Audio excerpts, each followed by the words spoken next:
ہاں پتہ چلی کہ یہ بھی تھوڑا حیا کے خلاف مسئلہ ہے، لیکن آج کی نئی نوجوان نسل جو ہے اس میں بہت زیادہ مبتلا ہو رہی ہے، جس کو اورل سیکس کہا جاتا ہے۔ اور میں نے جیسے عرض کیا کہ شرعی مسائل میں چاہیے اور اس کو بیان کرنا یہ ہماری ذمہ داری ہے۔ تو یہ چیز بھی انگریزی فلموں سے اور فحش فلموں سے ہماری نئی نسل میں بہت تیزی سے سرایت کر رہی ہے، اور لوگ اس بارے میں علماء سے بہت زیادہ مسائل پوچھتے ہیں، خواتین بھی پوچھتی ہیں جو اس میں مبتلا ہیں۔ تو اس کا بھی مسئلہ یاد رکھیں کہ اللہ تعالیٰ نے حالت حیض میں زوجہ سے ہم بستری کو حرام قرار دیا کیونکہ اس میں گندگی ہے۔ باپ دیکھیں کہ وہ گندگی اس درجے کی نہیں ہے جتنی اورل سیکس میں گندگی ہوتی ہے۔ اگر اس میں ڈسچارج ہو جائے بندہ، انسان جو ہم بستری کرنے والا ہے زوجہ سے، وہ منہ میں ڈسچارج ہو جائے، تو آپ سوچیں کہ اللہ تعالیٰ شرمگاہ کو گندگی سے بچا رہے ہیں، جس کی وجہ سے حیض کی حالت میں ہم بستری کو حرام قرار دیا۔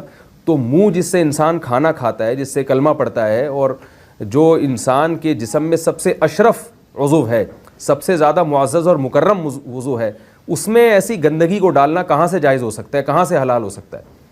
تو آج بعض متجدد قسم کے لوگ جو ہے نا اس کو حلال قرار دے رہے ہیں، تو یہ بالکل غلط ہے۔ تو یہ بات خوب ذہن میں رکھیں کہ اورل سیکس کے ذریعے اپنی خواہش کو پورا کرنا اس طور پر کہ ڈسچارج ہو جائے انسان عورت کے منہ میں، بیوی کے منہ میں، یہ بالکل حرام ہے، بالکل ناجائز ہے، کیونکہ منی ایک غلیظ اور ناپاک اور گندگی ہے اور ناپاک اور نجس چیز ہے۔ بعض حضرات یہ کہتے ہیں کہ منی پاک ہے، مگر یاد رکھیں منی کے پاک ہونے کے دلائل مضبوط نہیں ہیں، منی کے ناپاک ہونے کے دلائل بہت مضبوط ہیں۔ سب سے پہلی دلیل قرآن مجید میں آتا ہے الم نخلقکم من ماء مہین، ہم نے تمہیں غلیظ اور پلید پانی سے پیدا کیا ہے، ذلیل پانی سے پیدا کیا ہے۔ تو اس میں بھی اشارہ ہے کہ منی ناپاک چیز ہے۔ دوسری بات یہ کہ حدیث میں آتا ہے کہ کنت افرق المنی من ثوب رسول اللہ صلی اللہ علیہ وسلم ثم یصلی فیہ۔ حضرت عائشہ رضی اللہ تعالیٰ عنہ فرماتی ہیں کہ رسول اللہ صلی اللہ علیہ وسلم کے کپڑوں پر اگر منی لگی ہوتی تھی، صحیح بخاری کی حدیث ہے، میں اس کو کھرچ کے صاف کرتی تھی، پھر آپ صلی اللہ علیہ وسلم اس میں نماز پڑھا کرتے تھے۔ اب بعض حضرات نے یہاں سے استدلال کیا ہے کہ منی اگر ناپاک ہوتی تو حضرت عائشہ اس کو دھوتی، کھرچ کے صاف کرنا اس کی علامت ہے کہ منی پاک ہے، لیکن یہ بات غلط ہے۔ اگر منی پاک ہوتی تو حضرت عائشہ کو کھرچنے کی ضرورت نہیں تھی۔ بات یہ ہے کہ وہ نجاست جس کا ایک باقاعدی جسم ہوتا ہے اور وہ کھرچ کے جسم سے یا کپڑوں سے الگ ہو سکتی ہے، تو اس نجاست کو پاک کرنے کا طریقہ یہ ہے کہ اس کو کھرچ دیا جائے۔ ناپاک تھی تبھی تو حضرت عائشہ رضی اللہ تعالی عنہ اس کو باقاعدہ کھرچ رہی ہیں اور دور کر رہی ہیں۔ اور گیلی منی کو یہ ثابت ہے کہ حضرت عائشہ رضی اللہ تعالی عنہ آپ صلی اللہ علیہ وسلم کے کپڑوں سے دھویا کرتی تھیں اور آپ صلی اللہ علیہ وسلم اس میں نماز پڑھا کرتے تھے۔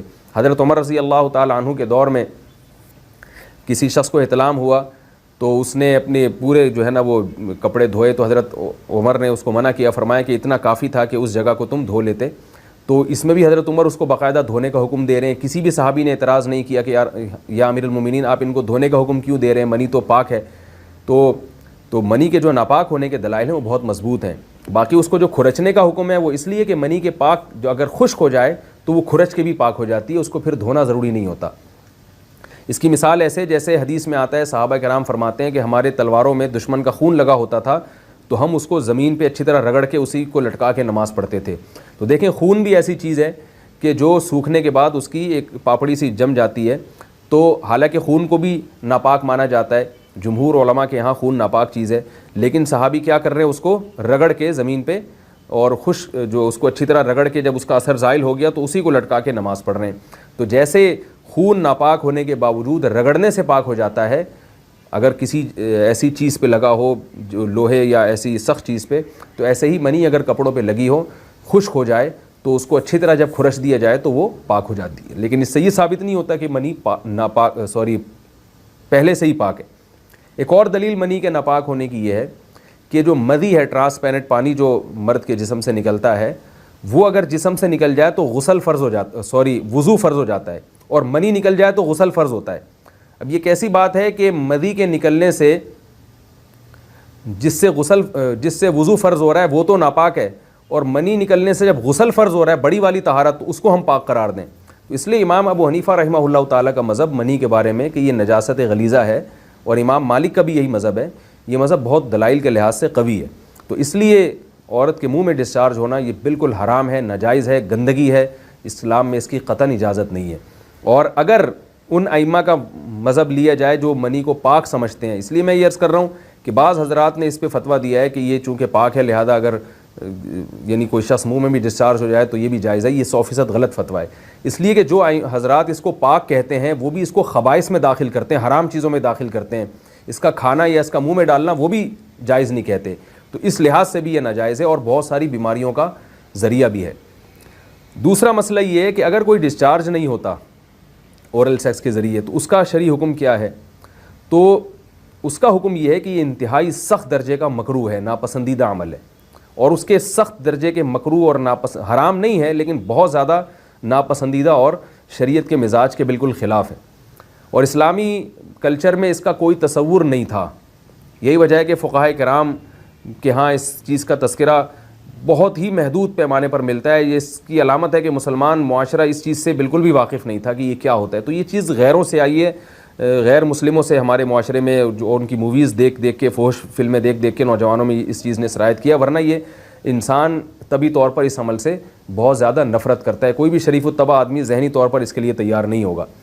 تو میں پھر بھی یہ کہہ رہا ہوں کہ بہرحال علماء اس کو ناجائز اور حرام نہیں سمجھتے, اس لیے کہ میاں بیوی ایک دوسرے سے جس طرح سے چاہیں استمتاع کر سکتے ہیں, لیکن سخت ناپسندیدہ بہرحال ہے اور مکروہ چیز ہے اور اس قابل نہیں ہے کہ اس کی حوصلہ افزائی کی جائے.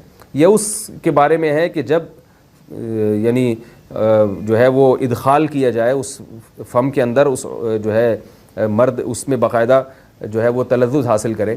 اگر ایسا نہ ہو بلکہ باہر سے استمتاع کیا جائے, جیسے بعض جگہ ایسا ہوتا ہے کہ کیا نام ہے, عورت کو اس چیز سے گھن آتی ہے کہ وہ اپنے منہ میں اس گندگی کو لے کر جائے, تو پھر بعض شوہر زوجہ کو مجبور کرتے ہیں کسنگ وغیرہ پر, تو یہ کم درجے کی کراہت ہے.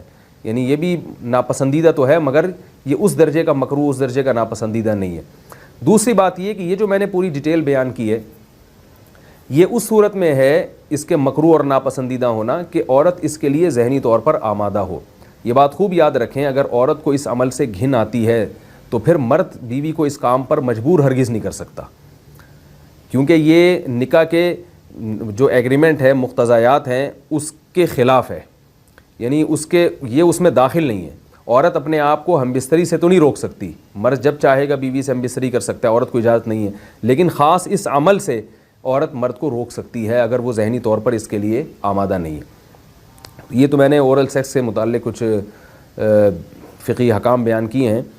دوسری بات یہ, اس کا بھی مسائل پوچھے جاتے ہیں کہ بعض مرد اپنی زوجہ کو مجبور کرتے ہیں غیر فطری طریقے سے ہم بستری کرنے پر, پچھلے راستے پر ہم بستری کرنے پر. تو یہ بات یاد رکھیں کہ ایسی صورت میں عورت پر اصل حکم یہی ہے کہ وہ ایسے مرد سے طلاق لے لے اور اس کو اپنے قریب نہ آنے دے, کیونکہ اس میں نقصان یہ ہوتا ہے کہ اگر عورت اس کام کی مرد کو اجازت دے دے تو کچھ وقت کے بعد اس کی اپنی نیچر تبدیل ہو جاتی ہے, اپنی فطرت بدل جاتی ہے اور اسے اسی اس غیر فطری کام میں لذت آنا شروع ہو جاتی ہے. تو اپنے آپ کو گندگی سے بچانا یہ بہت ضروری ہے. اور اگر وہ یہ سمجھتی ہے کہ طلاق کے بعد اس کے دوبارہ نکاح نہیں ہوگا, اس کی زندگی تباہ نہیں ہوگی, تو پھر سخت مجبوری میں اگر مرد اس کو دھمکیاں دیتا ہے مارنے کی یا طلاق کی, تو ایسی مجبوری میں پھر اللہ کی رحمت سے امید ہے کہ گناہ صرف مرد کے کندھوں پر ہوگا. ایک اور علمی نقطے کی بات ہمیں یہ پتہ چلتی ہے اس آیت میں کہ نساؤکم حرث لکم, اللہ تعالیٰ نے نکاح کا بنیادی مقصد حرث بتایا ہے, یعنی نسل بڑھانا. تو یہ جو فیملی پلاننگ والے آج جس دعوت کو لے کے چل رہے ہیں کہ بچے 2 ہی اچھے, یہ جو پوری دنیا میں ایک تحریک چل رہی ہے, یہ قرآن و سنت کے 100% خلاف ہے. قرآن کے واضح نصوص اور احادیث تو اس بارے میں بہت ہی تفصیل سے ہیں. میری جو کتاب ہے ایک سے زائد شادیوں کی ضرورت کیوں, اس میں تقریباً 50 صفحے میں نے صرف اسی پر لکھے ہیں کہ اسلام نسل بڑھانے پر بہت زیادہ حریص ہے. اسلام چاہتا ہے کہ مسلمانوں کی نسل بڑھے, اور اس پر جو لوگوں کے اعتراض ہوتے ہیں کہ رزق کی تنگی ہوگی, تربیت نہیں ہو سکے گی, اس تحریر میں ان تمام باتوں کے جوابات ہیں. تو وہ تحریر پڑھی جا سکتی ہے, چونکہ یہاں اس تفسیر میں اتنا زیادہ وقت نہیں ہے کہ میں اس 50 صفحوں کی تحریر کا خلاصہ آپ کے سامنے بیان کروں. اس خلاصے میں بھی اچھا خاصا وقت لگ جائے گا. تو یہ جو باتیں کی جاتی ہیں کہ رزق کم پڑ جائے گا اور جو ہے وہ لوگ بھوکے مرنا شروع ہو جائیں گے اگر نسل بڑھے گی, یا بعض دفعہ یہ کہا جاتا ہے بچوں کی صحیح طرح سے تربیت نہیں ہو سکے گی, یہ سب غلط باتیں ہیں. یہ اس کو کہتے ہیں نقطہ بعد الوقوع, کہ ایک کام الٹا پہلے ہم نے کر لیا ہے, اب اس غلط کام کو صحیح کرنے کے لیے ہم بہانے تلاش کر رہے ہیں.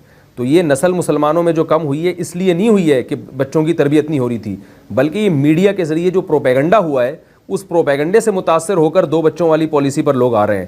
اب جب آ رہے ہیں تو اس کے پھر جو ہے نا وہ اس کو صحیح کرنے کے، اپنے غلط کام کو صحیح کرنے کے لیے بہانے تلاش کیے جا رہے ہیں کہ بھئی تربیت نہیں ہو سکتی یا اس آمدن میں ہم گزارا نہیں کر سکتے۔ تو یہ سارے دلائل کا جواب آپ کو میری انشاءاللہ اس تحریر میں ملے گا۔ بہرحال ہم چونکہ مسلمان ہیں، قرآن کو مانتے ہیں، سارے دلائل ایک طرف اور قرآن و سنت ایک طرف، جب اللہ تعالیٰ نے ہمیں بتا دیا کہ نساؤکم حرث لکم، عورت کا بنیادی مقصد دیگر جیسے بہت سارے مقاصد ہیں، ان میں ایک بہت بڑا مقصد کیا ہے کہ وہ نسل بڑھانے کا ذریعہ بنتی ہے، تو اس سے ہم بستری بھی اسی نیت سے ہونی چاہیے کہ تمہارے ہاں اولاد پیدا ہو، نہ یہ کہ اس نیت سے ہو کہ اولاد کو تم روکو۔ باقی اولاد روکنے کے فقہی حکام کیا ہیں، کن صورتوں میں وقتی ضرورت کے پیش نظر اولاد آپ روک سکتے ہیں، وہ ضرورت پڑنے پر آپ علماء سے پوچھ سکتے ہیں، وہ کتابوں میں لکھے